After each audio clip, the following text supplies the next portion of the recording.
شريك له وأشهد أن محمدا عبده ورسوله قال تبارك وتعالى والذين آمنوا أشد حبا لله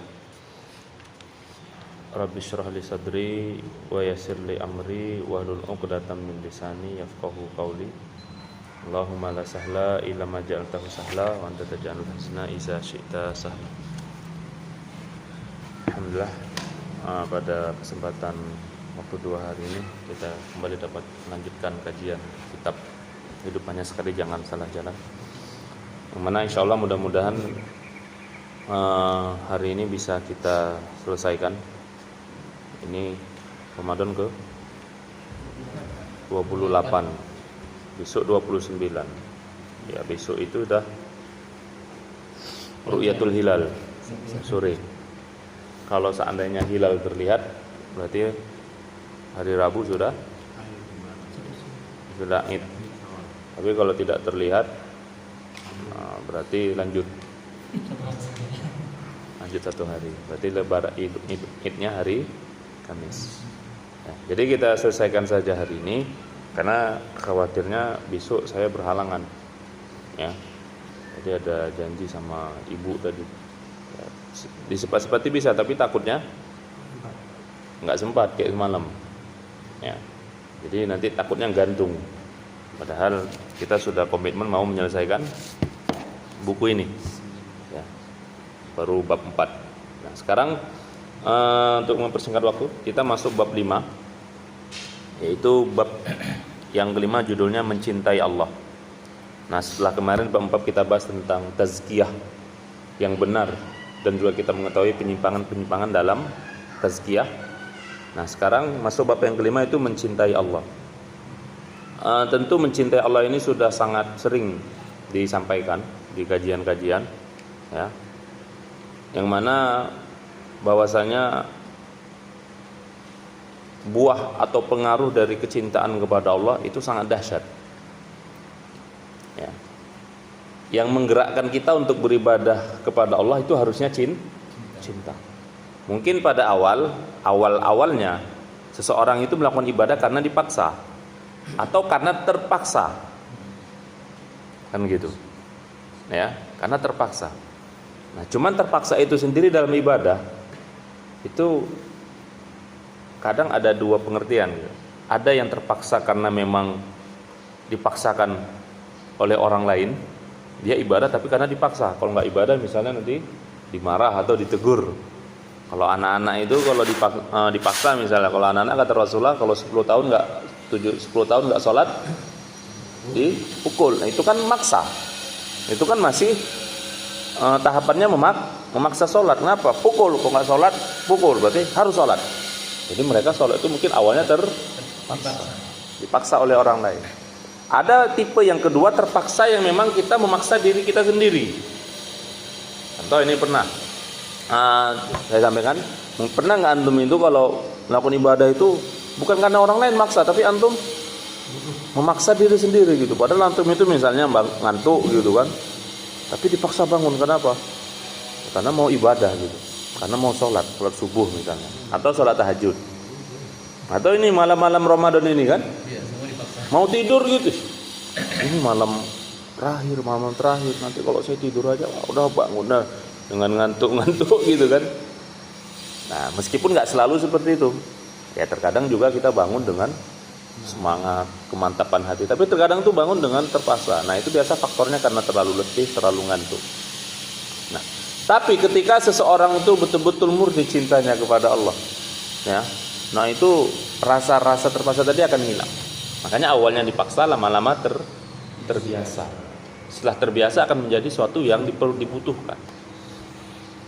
Maka ibadah itu, sholat itu, bagaimana kita menjadikan sholat, salah satunya contohnya itu sebagai suatu yang dibutuhkan, bukan karena diperintahkan gitu loh. Memang diperintahkan, tapi lama-lama kita membutuhkan.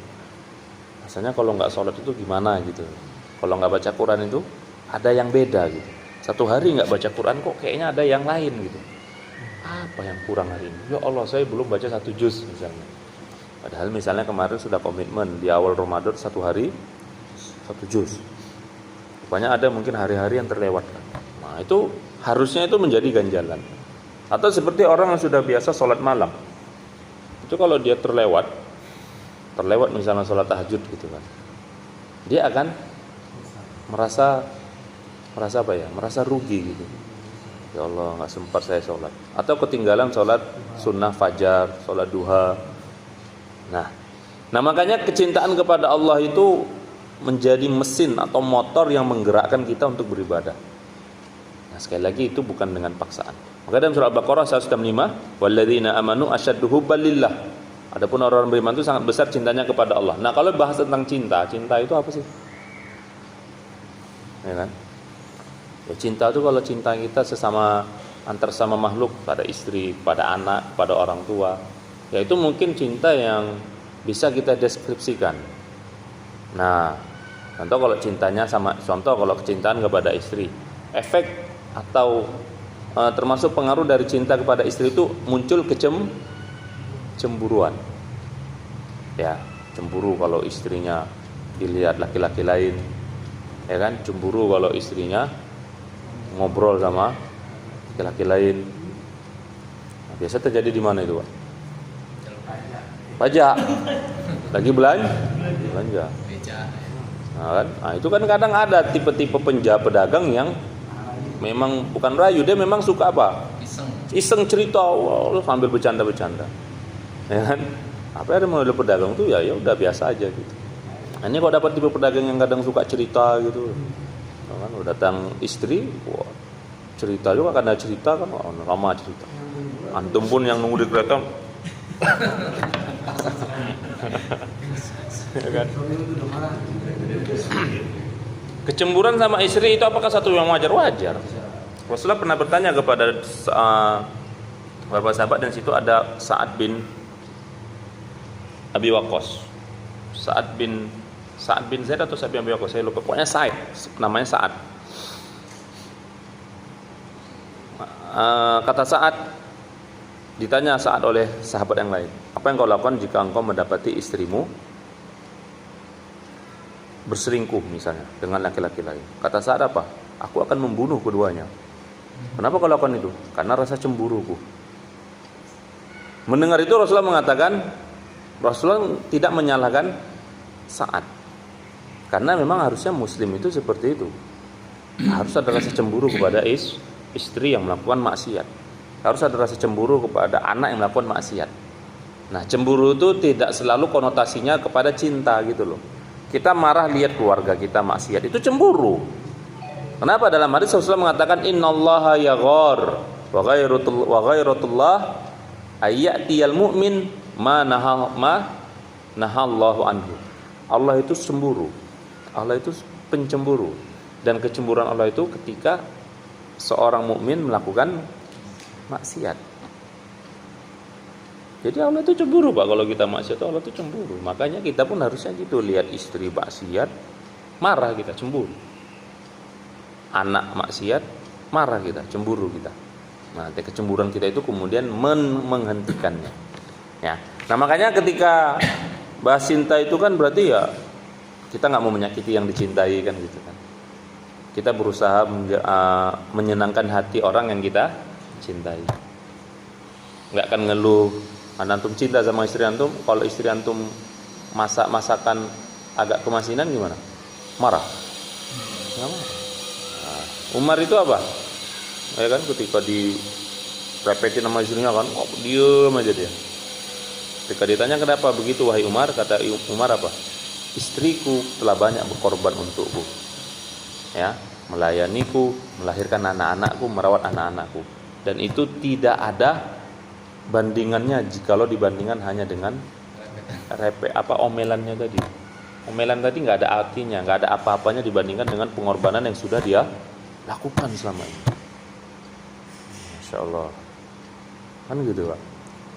Sama misalnya antum beli barang mahal, tiba-tiba nggak sengaja istri antum merusak barang itu, marah nggak? Sedikit. Baru beli HP misalnya, datang istri modelnya model apa gitu kan, misalnya model teledor, jatuh, wah, mau marahin atau gimana?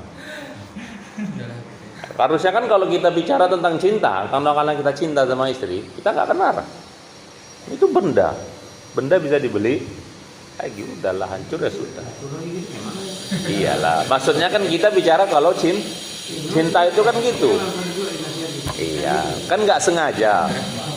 Kalau sengaja tadi dibantingnya, iya lain cerita ya kan. Ini kan nasihati nggak marah berarti. Ini kan nggak sengaja. Kalau nasihati ya beda, kalau marah itu sama. Ini marah. Ya, sudahlah, karena saya cinta sama istri saya. Sudah.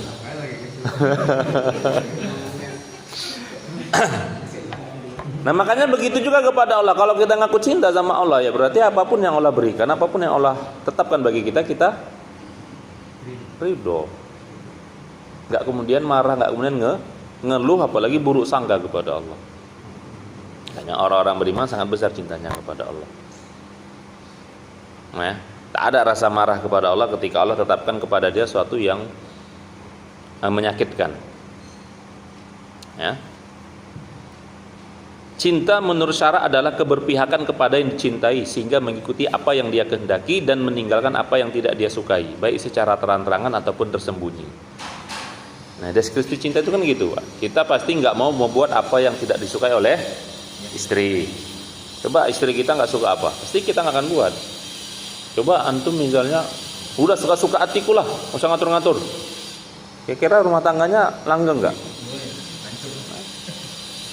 Meskipun kadang kita senang melakukan ini, tapi karena istri kita nggak senang, ya udah kita ngalah gitu kan.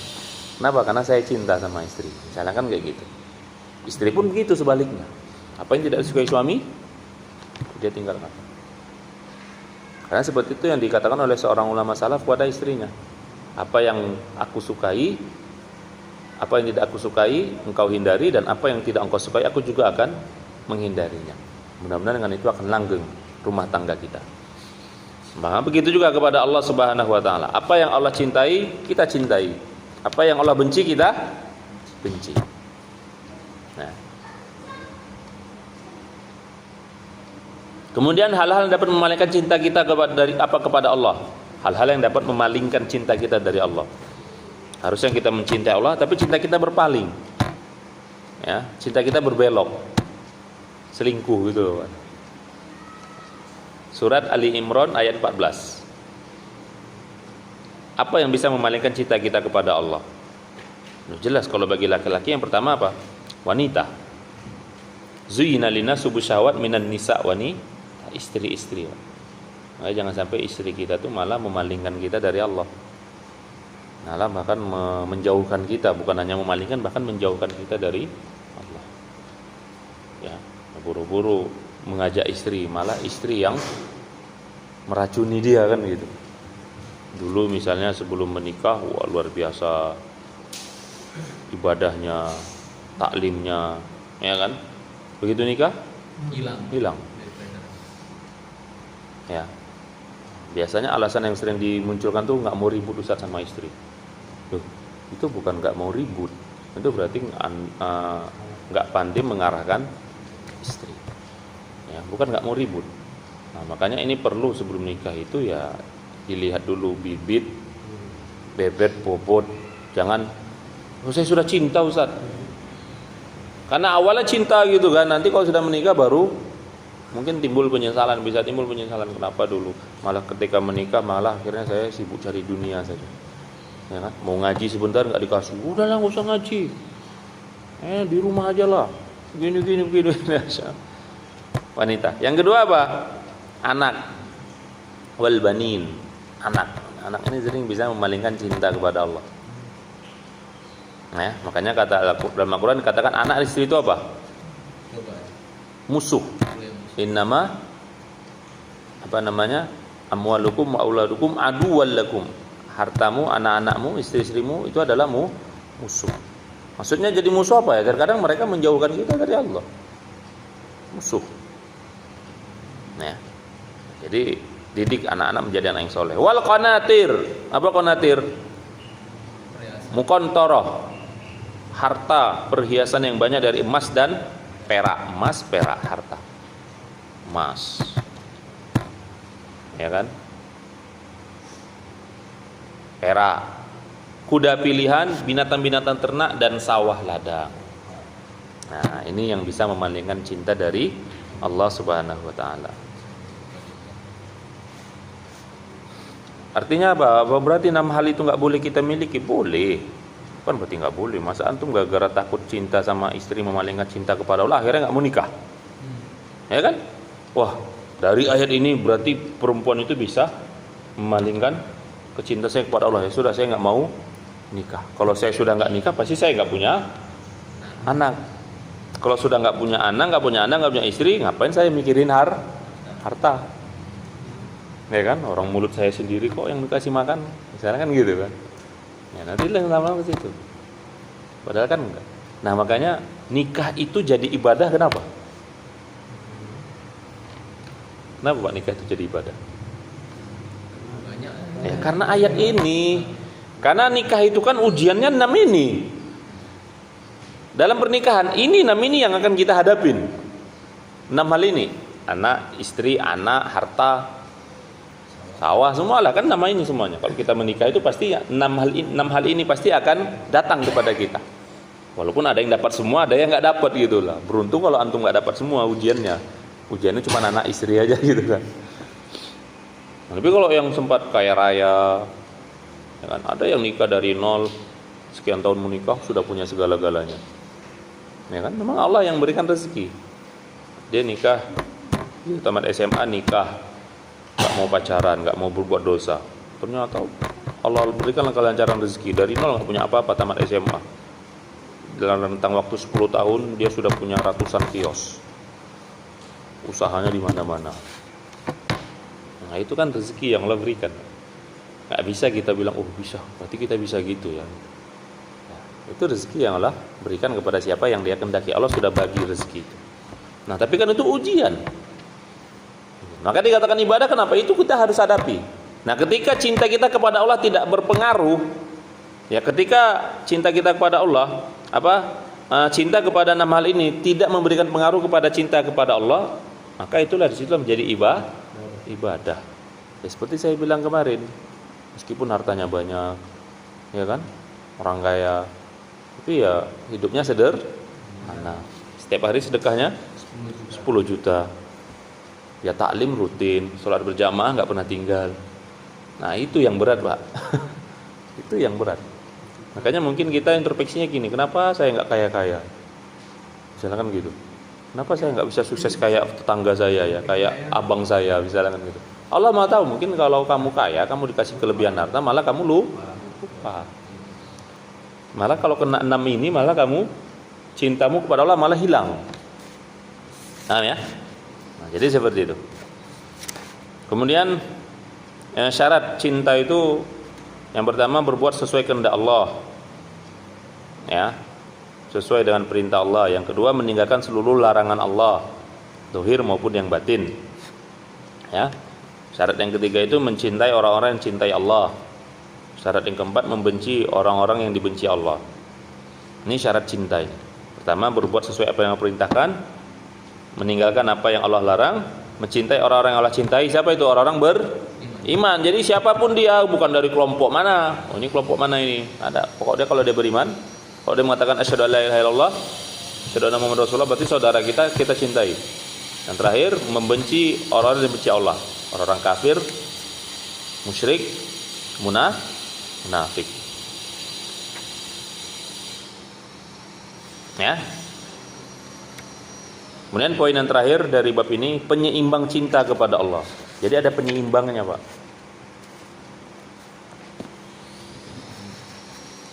Supaya apa? Supaya jangan sampai nanti muncul perkataan seperti ini. Perkataan siapa itu yang, ya Allah kalau aku beribadah kepadamu karena mengharap surga, jangan masukkan surga. Kalau aku beribadah kepadamu karena takut neraka, maka masukkan aku ke neraka. Artinya apa? Ada satu aliran yang hanya mengandalkan cinta gitu loh. Ya. Kenapa? Ya pokoknya ibadah itu karena cinta, ya itu bagus. Tapi kemudian kalau menafikan yang lain, ya itu kurang sempurna dia Pak. Karena harus ada penyeimbangannya. Penyeimbangannya apa? 2 sayap. Jadi ibarat seekor burung, ada kepalanya, badannya, kepala dan badan, kemudian ada 2 sayap. cinta itu adalah badan burung tadi, kepala burung dan badan burung tadi. Nah, ada dua sayap itu apa? Khauf dan roja. Roja ya. Ya. Jauh. Khauf rasa takut dan roja rasa harap. Dua hal ini perlu untuk apa? Untuk menjaga keseimbangan. Rasa khauf, rasa takut kepada Allah akan menjadikan kita menjauhi maksiat, lebih kuat menjauhi maksiat. Sedangkan rasa roja akan memberikan rasa harap kepada Allah untuk melaksanakan ibadah, untuk tidak berburuk sangka kepada Allah, husnuzon kepada Allah. Nah, dua-duanya harus imbang. Karena kalau dua-dua ini khauf dan roja juga tidak seimbang, misalnya khaufnya lebih berat atau rojaknya lebih berat, itu juga akan timpang nantinya. Ketika seorang rasa takutnya lebih berat, dia akan putus asa. Banyak kali dosaku ini, Allah nggak akan ampuni, udah nggak usah tobat lah, udah pasrah aku masuk neraka lah. Nggak boleh kayak gitu. Ya. Atau sebaliknya rasa rojaknya lebih berat, akhirnya menyepelekan Allah udah bantai aja, Allah kan maha pengampun, udah nanti kita tinggal tobat aja, tinggal istighfar banyak. Nah ini kenapa rojaknya yang berlebihan. Jadi harus imbang. Kenapa? Kalau seimbang maka sayap burung tadi akan bisa dikepakkan bersama-sama, kemudian baru terbang. Nah yang paling penting memang apa? Cinta kepada Allah. Ya, seperti itu. Selesai bab 5. Bab yang ke-6, ittiba Rasul. Nah, ittiba Rasul ini pengulangan aja nih. Karena kemarin kita sudah bahas Muhammadur Rasulullah kan. Dalilnya sama, Al-Maidah ayat 3. Al-yawma akmaltu lakum dinakum. Kemudian Al-Ahzab ayat 40. Yang Allah menjelaskan bahwasanya Muhammad itu adalah bukanlah bapak dari seseorang di antara kalian, tapi dia adalah Rasulullah, utusan Allah dan penutup para nabi. Ini menjadi dalil Rasulullah itu nabi terakhir. Ya. Ini menjadi dalil Rasulullah itu nabi terakhir. Kalau ada yang ngaku-ngaku nabi setelah Rasulullah, berarti dia mengingkari Al-Ahzab 4 ayat 40. Ya. Dan kalau sekarang ada yang ngaku-ngaku nabi itu orang cari sensasi aja itu. Pengen terkenal, pengen viral, biar kemudian banyak duitnya. Yang kemarin kita jelaskan ya.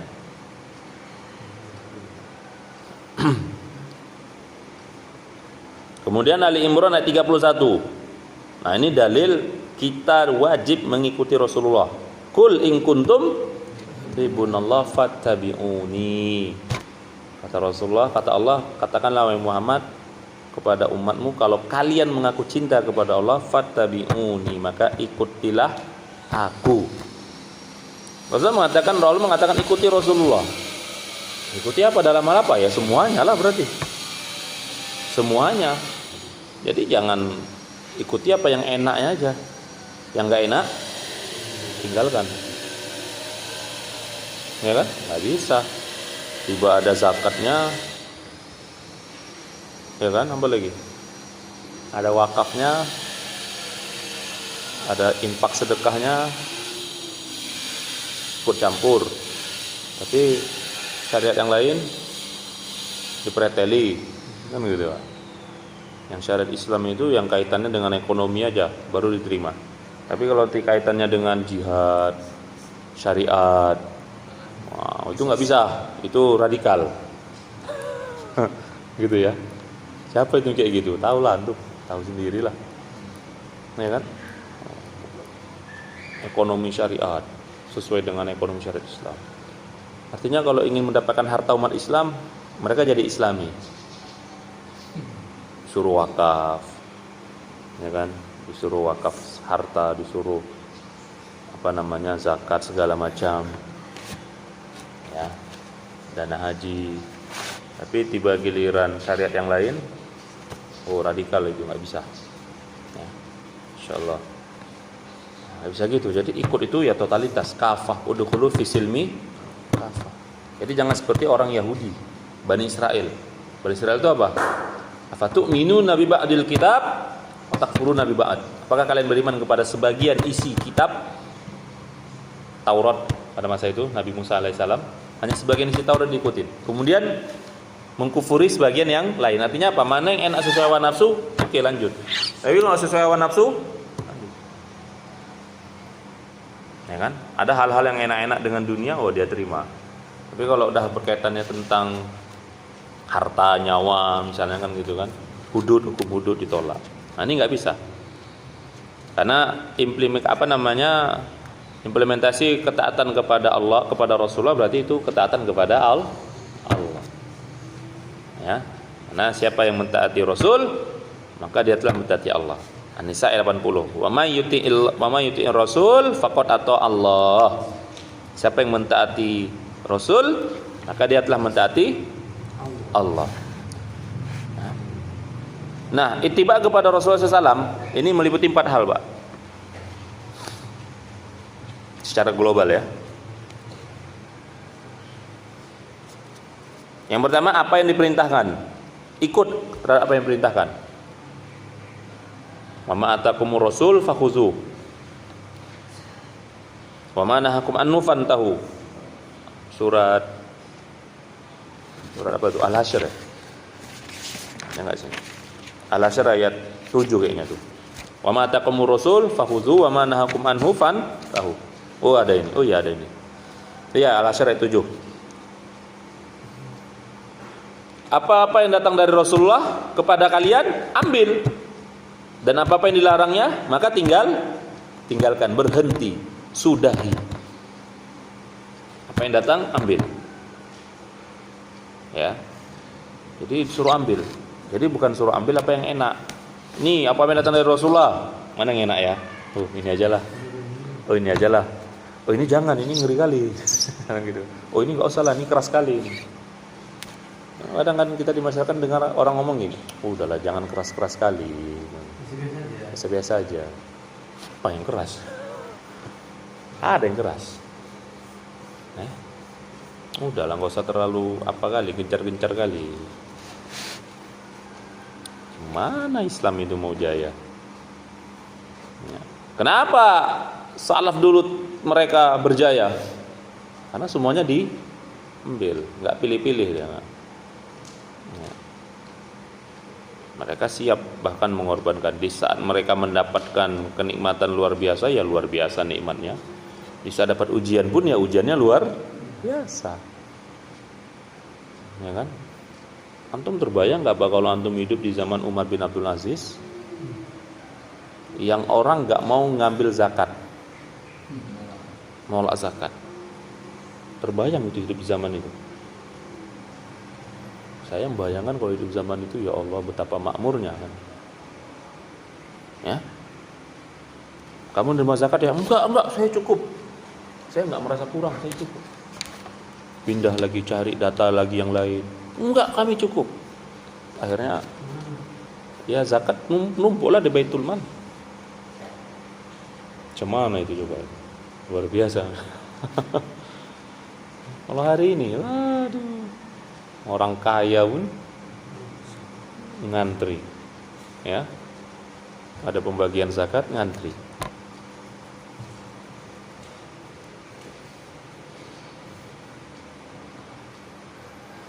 Apa yang dilarang, tinggalkan. Yang ketiga,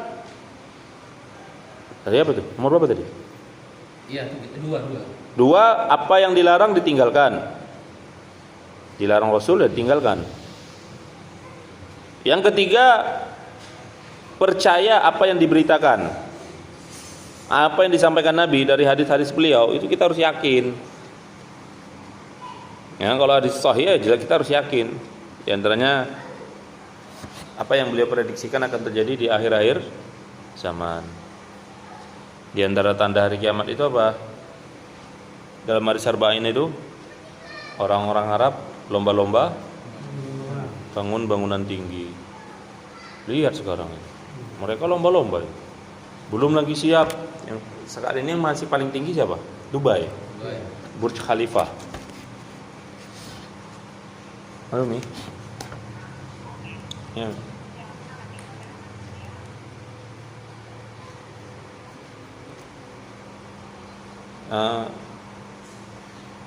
Itu biasa setengah mud itu 1,5.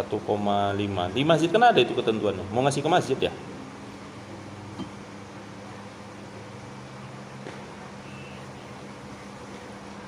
Oh, ambil kasih nasi bungkus.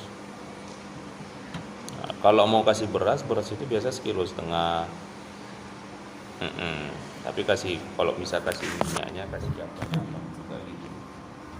Kasih minyak, kasih telur. Tapi kalau nggak mau, ya. Nah, jadi di hadis itu Rasulullah mengatakan, tadi yang paling tinggi apa? Burj Khalifah. Itu berapa tingginya? Hampir 1 kilometer. Nah, sekarang ditandingi oleh di Riyadh. Riyadh itu sedang proses bangunan yang lebih tinggi dari Burj Khalifah, tingginya 1,2. Belum lagi, ini pun masih masa pembuatan ini di Riyadh ini. Uni Emirat Arab mau buat lebih tinggi lagi dari yang di Riyadh, 1,5. Belum lagi siap ini yang di Riyadh. Ini UEA, Uni Emirat Arab, mau buat lebih tinggi lagi. Kan Arab semua itu. Ya kadang ada pertanyaan, Ustaz, mereka apa nggak tahu hadisnya? Bukan nggak tahu, mereka ulamanya juga banyak dari sana misalnya gitu. Tapi itulah nafsu dunia. Makanya kenapa Rasulullah mengatakan tidak bersendal, bertelanjang kaki, menggembala kambing? Gambarannya orang miskin.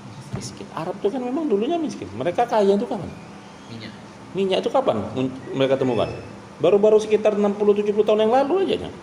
Tahun pertengahan abad 19 saja itu dijumpai. 1930-an itu saya nggak salah, atau 1940-an sih ya, sekian. Semenjak itulah baru mewah luar biasa. Sebelumnya ya masih seperti itu lah. Maka kita tengok kemegahan sekarang yang mereka dapatkan itu karena minyak memang itu baru ditemukan sekitar 60 atau 70, sekitar 60 lebih kurang lah, 60-an tahun yang lalu, 70 tahun yang lalu. Sebelumnya ya seperti kata Nabi lah. Telanjang kaki, pekerjaannya hanya gembala.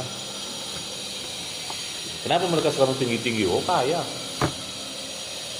Antum lihat pangeran-pangeran di Arab itu, aduh, kekayaannya nggak terbayang lah sama kita, Pak. Ya, dia buat kapal, buat dari emas. Itu kan mentiku kan.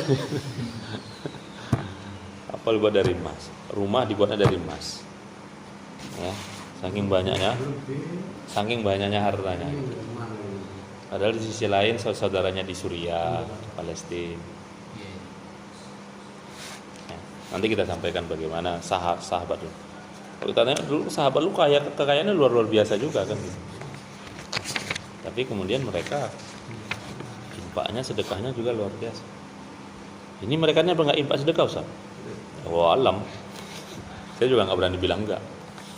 Ya kan? Tapi kalau kita lihat timpang kekayaannya itu, kekayaan yang mereka miliki itu dengan keadaan sebagian saudara kita itu ya timpang gitu loh. Ya. Yang terakhir, yang keempat, mencintai dan mengagungkan, memuliakan, mengagungkan. Tentunya mengagungkan sini maksudnya ya sesuai dengan porsinya, sesuai dengan derajat Rasulullah. Tidak kemudian berlebih-lebihan. Menganggap Rasulullah itu bisa mengabulkan doa, itu sudah salah lah. Menganggap Rasulullah itu setara dengan Allah, itu naudzubillah. Mengagungkan itu supaya tidak timbul meremehkan, ya, supaya tidak timbul kesan, tidak timbul anggapan Rasulullah itu ya sama seperti saya, sama seperti kita gitu, buat dosa, jangan, ya. Jadi seperti itu. Nah, ini 4 hal ittiba Rasul. Ya. Nah, yang mana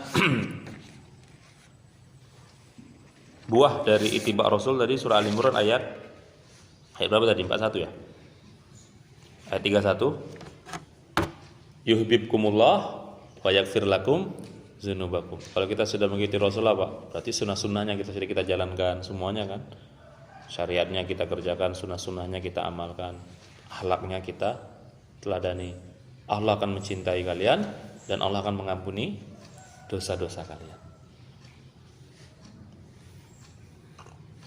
Nah, termasuk sunnah Rasulullah itu apa? Setiap hari beliau istighfar 70 atau 100 kali. Nah, itu harus dilakukan.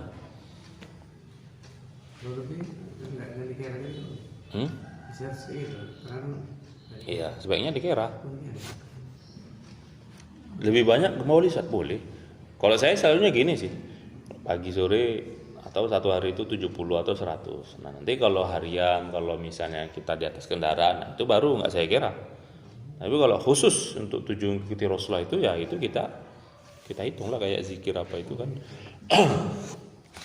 Nah nanti mau melebihkan ya silakan lebihkan. Tapi yang penting yang kita minimal kebiasaan kita dulu 70 atau 100 kali istighfar satu hari. Ya. Nah, itu diantara sunnah yang diajarkan, dicontohkan oleh Rasulullah SAW. Nah, mudah-mudahan karena sunnah selalu istighfar itulah Allah yaghfir lakum dunubakum, Allah mengampuni dosa-dosa kalian. Nah, ini hari terakhir Allahumma innaka afuwun tuhibbul afwa fa'fu anna, itu terus dibaca malam-malam Ramadan. Siang nggak apa-apa Ustaz, ya nggak apa-apa. Artinya diperbanyak doa itu 10 hari. Afun, pemaaf. Allah, ya Allah Engkau adalah pemaaf, maka maafkanlah aku. Apa beda antara maaf dan ampunan? Ghafur, istighfar, astaghfirullah. Kalau minta maaf apa bedanya? Bedanya kalau istighfar, kalau ghafar, kalau ampunan, dosa itu masih ada. Allah tunjukkan nanti di akhirat, ini dosamu, tapi karena kamu sudah istighfar, aku hilangkan, hapus. Tapi kalau afun, maaf, dari dunia sudah Allah hilangkan, nanti di akhirat nggak didampakkan lagi. Makanya lebih sunnahnya itu kita dibaca itu di Ramadan, karena Ramadan itu harusnya menjadi momen pembersih, penghapus dosa, pembersih kita. Allahumma innaka afuwun. Nah, itu bedanya seperti itu. Ya, kalau Allah ampunkan ini dosamu banyak ya. Tapi karena istighfarmu banyak, hapus, hilang. Makanya kata Aisyah, tuba, beruntunglah siapa yang mendapati liman wajada fi sahifatihi, di dalam lembaran amalannya nanti istighfaron katsiron, istighfar banyak, istighfar. Selain istighfar itu kan banyak keutamaannya, Pak. Banyak faedahnya kan, banyak fadilahnya kan. Di antaranya apa? Allah mengabulkan setiap apa yang diinginkan. Makanya antum tuh banyak istighfar tuh, Pak. Mudah-mudahan apa yang terdetik di hati nanti Allah berikan. Banyak istighfar, di atas kereta istighfar. Lagi apa? Pokoknya banyak istighfar lah di setiap tempat.